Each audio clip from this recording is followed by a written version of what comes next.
In honor of the holiday, I took a trip over to Adams, Tennessee this week to see if I could investigate the legend of the Bell Witch.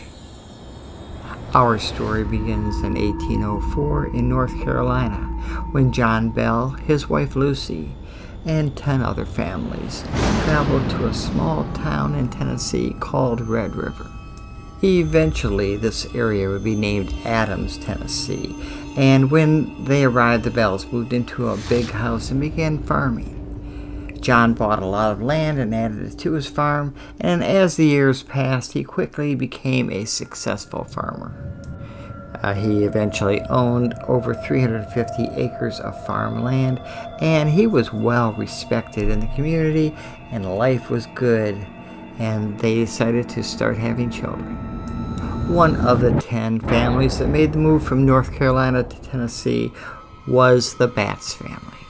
Soon after arriving at Red River, Frederick, the head of the household, was injured in a farming accident, and he became disabled. Because the family relied on Frederick to make a living, and he was unable to work, they were forced to sell parts of their property to pay the bills. One of those to buy his land was John Bell, who got a great deal because the Batts were desperate. Frederick was married to Kate, and when she found out about the deal that John Bell made with her husband, she was furious. She told John that the property was worth more than he had paid, and he refused to discuss this with her. She said that she'd make the Bell family pay for this.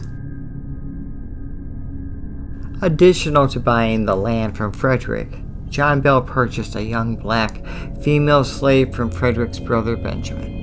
John decided to let the slave stay with her mother until she was older, and at that time he arrived to pick her up from Benjamin's farm. At that time, Benjamin told John he had not received enough money for the girl. John took her anyway, and at that time a rift began between the Batts and the Bells.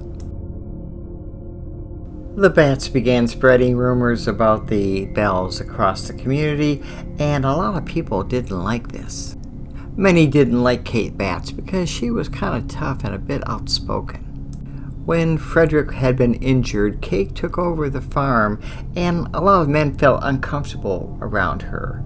She became the head of the household and was kind of loud and wanted to be involved in business, so people started saying things about her, including that she was practicing witchcraft.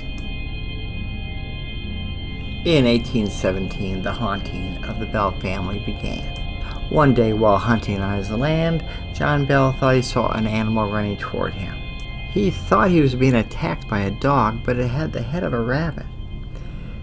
It was covered with black fur, and it was snarling at him. John fired his gun and shot it. When he ran over to see what he had shot, the body before his eyes disappeared. Shortly after this, strange things happened at the Bell home. Some nights the family would be inside, and it would be as if people were outside throwing stones at the house. Family members would run outside quickly to see if they could find anybody doing the stone throwing, and there'd be nobody there. They could also hear strange noises inside the house, floors creaking, animals howling, and first these noises came from outside, and then they moved inside the house. They claimed that they could hear scratching on the walls and on the doors and on the windows.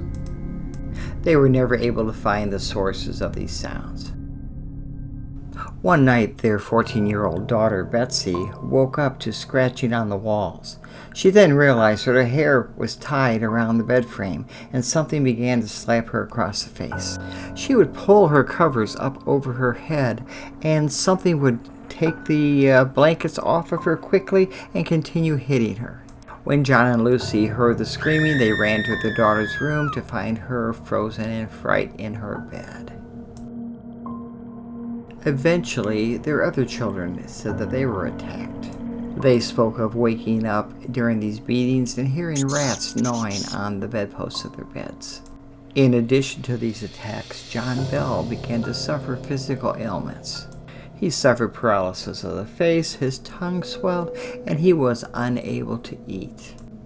One day, Betsy went for a walk, and while Walking in a field, she saw a girl in a green dress hanging from her hands from a tree. More sightings like this occurred with the other members of the family, but they still wanted to keep it quiet. Finally, John Bell told his good friend James Johnson what was going on, and James and his wife came to their home and they prayed. While praying, James said that the spirit told him that its name was Kate.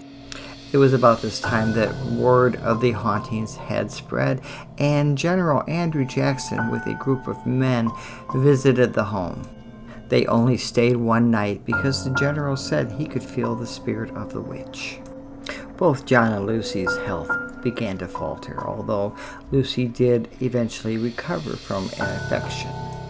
John did not improve, and he died in December of 1820. Some say that the death of John Bell ended the haunting, but others disagree. In 1843, the house was torn down. Today, there is a cave on the property, and many believe that the witch haunts this area. They say that if you remove anything from the cave, the spirit will follow you to your home.